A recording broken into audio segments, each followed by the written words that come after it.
¿Por qué decimos que la economía española y la sociedad española se está cubanizando? ¿Estamos exagerando? Vamos a verlo con Samuel. Empezamos. Hola a todos, buenos días y buenas tardes. Mi nombre es Gustavo Morales, soy profesor de la Universidad Politécnica de Madrid. Estoy de nuevo en mi Econominutos con Samuel Díaz Jiménez. Samuel, ¿cómo estás?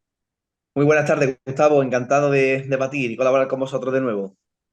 Bueno, no lo solemos decir, pero bueno, si la gente quiere interaccionar con nosotros, si quiere dejarnos el like, suscribirse al canal y hacer comentarios, pues nos ayuda a que los vídeos se vean más, que estén mejor posicionados en YouTube y le lleguen a más gente. Así que si lo hacéis, os lo agradecemos.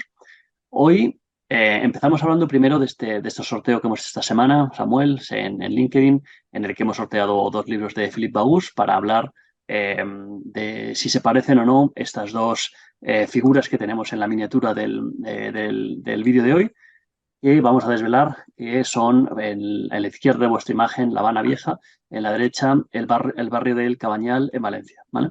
Barrio del Cabañal, que es un barrio típicamente pesquero que ha quedado ahí, digamos, pues un poco desmejorado y bueno, hay mucha gente que le gusta mucho por la originalidad del barrio, porque es un poco bohemio, pero en realidad no cumpliría la mayoría de los estándares que la gente piensa cuando piensa en un buen barrio, un sitio bueno para vivir. Y eso de alguna manera también está vinculado con lo que pasa en La Habana Vieja, ¿no? Al final, sitios en los que la gente no tiene suficiente poder adquisitivo para invertir y renovar los sitios donde vive, donde el Estado prácticamente está quebrado y no invierte por razones políticas, a lo mejor en Valencia, porque no puede en Cuba, pues lo que hace es que al final los activos, como son las calles, los edificios y demás, pues se van deteriorando y eso pues se acaba notando y haciendo muy patente. Esto, de alguna manera, creemos que es lo que nos espera en España, ¿no? En la cubanización de la sociedad española lo vemos como en dos puntos de vista, un punto de vista político y un punto de vista económico. Vamos a empezar, si te parece, Samuel, con el punto de vista político, que quizá no es, digamos, nuestra especialidad, pero bueno, creo que hay cosas que se pueden comentar y que todo el mundo vemos, como de alguna manera la economía española tiende un poco a eh, boliviarizarse, ¿no? O sea, pues, a centrar en estas políticas bolivarianas que también conocemos de Venezuela y otras regiones de Sudamérica, ¿no? En la cual siguiendo un poco un manifiesto que ha hecho una fundación, la Fundación Hay Derecho, demandan que haya más democracia interna en los partidos políticos, ¿no? Que, que no sea solamente que el líder del político pueda escoger a dedo quién va a ir en las listas, ¿no? Yo voy incluso un paso más allá, que podría haber incluso listas abiertas, esto no lo dice la Fundación Hay Derecho, lo digo yo, que a mí me gustaría pues poder en unas elecciones pues votar al de la lista, que me dieran opción a votar los que yo quiero de la lista, ¿no? No todos ellos en el orden que me lo han hecho, ¿no? Creo que hay una parte importante de digamos, el poder legislativo que tiene que ser independiente del poder político para que pueda de verdad fiscalizarlo de una manera efectiva. Siendo el Consejo General del Poder Judicial un órgano independiente, siendo el fiscal general del Estado una persona que no tenga una afiliación política conocida, ¿no? También es destacable que no debería permitirse que cualquier gobierno, aunque tenga la mayoría, haga uso de los decretos leyes para sacar adelante todas las normas que le parezcan, ¿no? Y luego tenemos bueno, los mandatos públicos vinculados al poder político, ¿no? Las secretarías generales, eh, nombramientos a dedos que todo conocemos en un montón de organismos públicos, incluso compañías participadas por el Estado, en el cual antiguos políticos acaban siendo los CEOs sin tener realmente pues, un conocimiento empresarial destacado, ¿no? Sino que, digamos, son políticos profesionales y gracias a eso es como acaban estando en esos puestos. Y luego, por último, creo que había que hacer un esfuerzo por despolitizar los medios de comunicación y que el Estado no pudiera, digamos, pues comprarles a partir de la publicidad y tener influencia en ello, ¿no? Entonces yo creo que estos son una serie de detalles que de cierto modo existen en España, ¿no? Es decir, no es que esto haya que cambiarlo todo, pero son cosas que hay que cuidarlas y hay que demandar que esas cosas no cambien para que de verdad se podamos mantener separados los tres poderes y que unos se controlen a los otros y de esa manera pues que todos podamos vivir de una manera un poco más libre. No sé, Samuel, si desde ese punto de vista del ámbito político quieres reseñar alguna cosita. Bien, a ver, me parece genial lo que estabas comentando y de hecho, Gustavo, yo he tenido en ocasiones cuando escuchaba al presidente del gobierno o integrantes del gobierno anunciar medidas, como bien comentaba, de política o del poder judicial, en lo que se refiere atañe a separación de poderes, yo he tenido que frotarme los ojos porque a veces parecía que veía a Alberto Fernández de Argentina o parecía que veía a los Castro de Cuba. De hecho, tenía que frotarme porque digo, no puede ser, no puede ser. Porque es verdad que y es muy importante lo que estás comentando, que la separación en España está en los libros de texto que estudian los alumnos en el colegio, pero después la realidad queda muy lejos de la realidad. Y ya hemos visto el enorme debate y polémica que ha generado los movimientos políticos judiciales que ha habido en España y en nuestro país.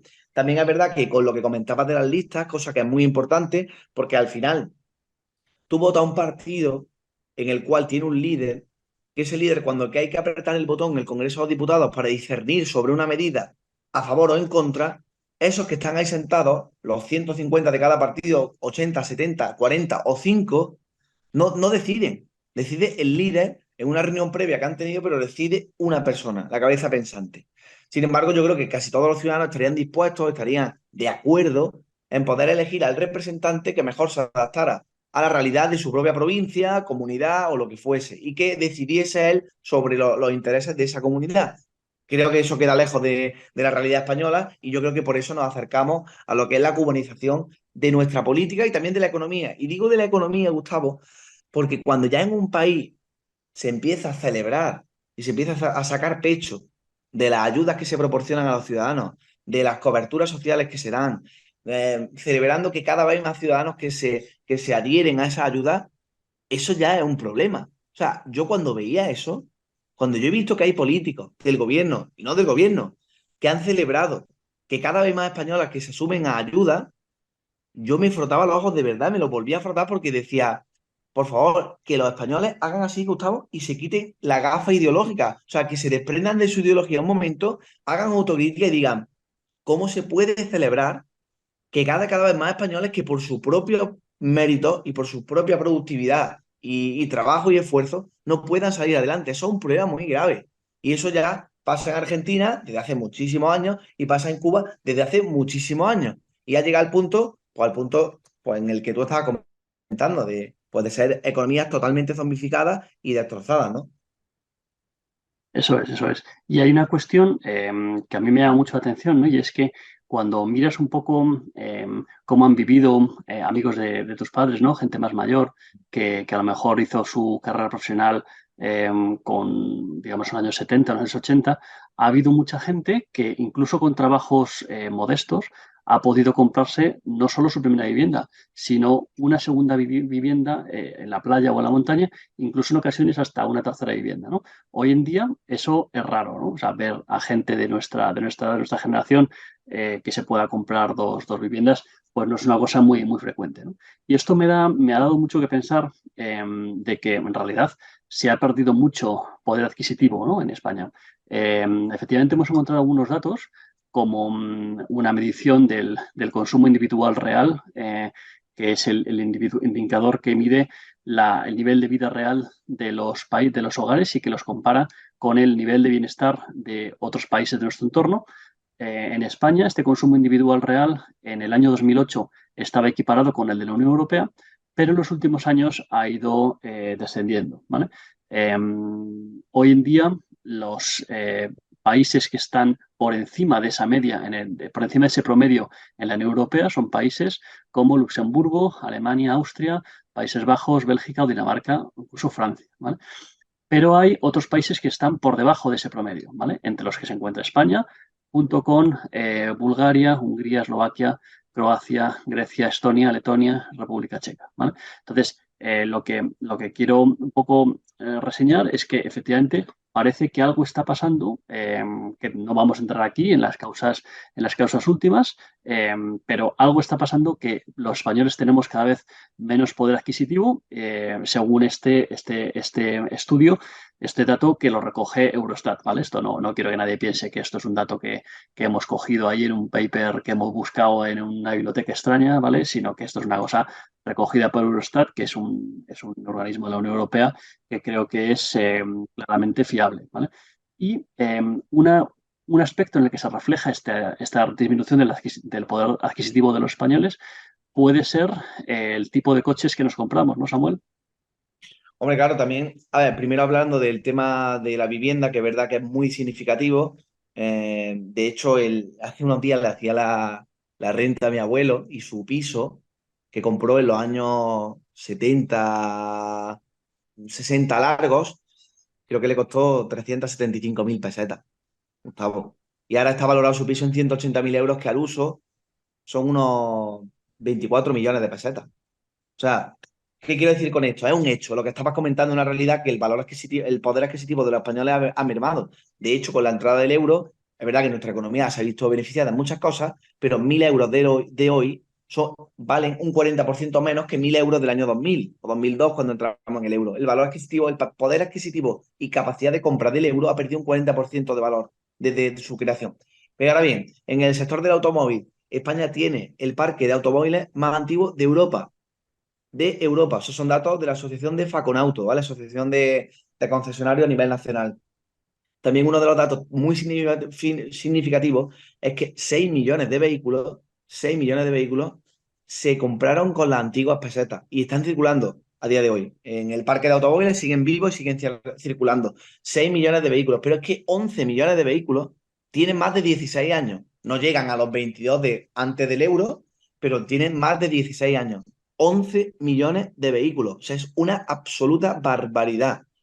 Y eso, pues porque obviamente viene a colación de que el poder adquisitivo cada vez es menor, y obviamente con la burbuja que ha habido de la inflación, con toda esta inflación, los precios de los coches, ya no solo nuevos, sino usados también, se han disparado. Entonces, muchos han pospuesto su decisión de compra y otros no lo han propuesto, pero han preferido decir, mira, compramos un coche más, con un valor más pequeñito, con un precio más pequeño, y vamos tirando.